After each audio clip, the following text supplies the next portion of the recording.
It is time to set our goals and introduce the framework we will use. Creating a machine learning algorithm ultimately means building a model that outputs correct information given that we've provided input data.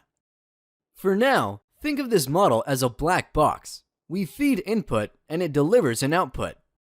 For instance, we may want to create a model that predicts the weather tomorrow, given meteorological information for the past few days.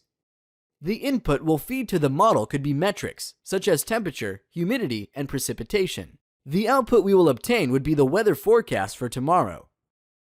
Now, before we get comfortable and confident about the model's output, we must train the model. Training is a central concept in machine learning, as this is the process through which the model learns how to make sense of the input data. Once we have trained our model, we can simply feed it with data and obtain an output. Alright, the basic logic behind training an algorithm involves 4 ingredients: data, model, objective function, and an optimization algorithm. Let's explore each of them. First, we must prepare a certain amount of data to train with. Usually, this is historical data, which is readily available. Second, we need a model. The simplest model we can train is a linear model. In the weather forecast example, that would mean to find some coefficients, multiply each variable with them, and sum everything to get the output. As we will see later though, the linear model is just the tip of the iceberg. Stepping on the linear model, deep machine learning lets us create complicated non-linear models. They usually fit the data much better than a simple linear relationship. Awesome! The third ingredient is the objective function.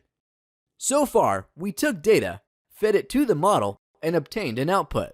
Of course, we want this output to be as close to reality as possible. That's where the objective function comes in. It estimates how correct the model's outputs are, on average. The entire machine learning framework boils down to optimizing this function.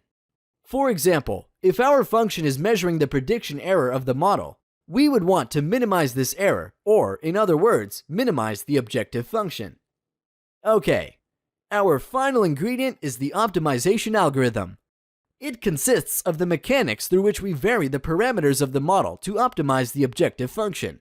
For instance, if our weather forecast model is weather tomorrow equals W1 times temperature plus W2 times humidity, the optimization algorithm may go through values like 1.05 times temperature plus 1.2 times humidity, or 1.05 times temperature minus 1.2 times humidity, or 1.04 times temperature minus 1.19 times humidity, and so on. W1 and W2 are the parameters that will change. For each set of parameters, we would calculate the objective function. Then, we would choose the model with the highest predictive power. How do we know which one is the best? Well, it would be the one with an optimal objective function, wouldn't it? Alright, great. Did you notice we said 4 ingredients instead of saying 4 steps? This is intentional, as the machine learning process is iterative. We feed data into the model and compare the accuracy through the objective function. Then, we vary the model's parameters and repeat the operation. When we reach a point after which we can no longer optimize, or we don't need to, we would stop, since we would have found a good enough solution to our problem. Thanks for watching.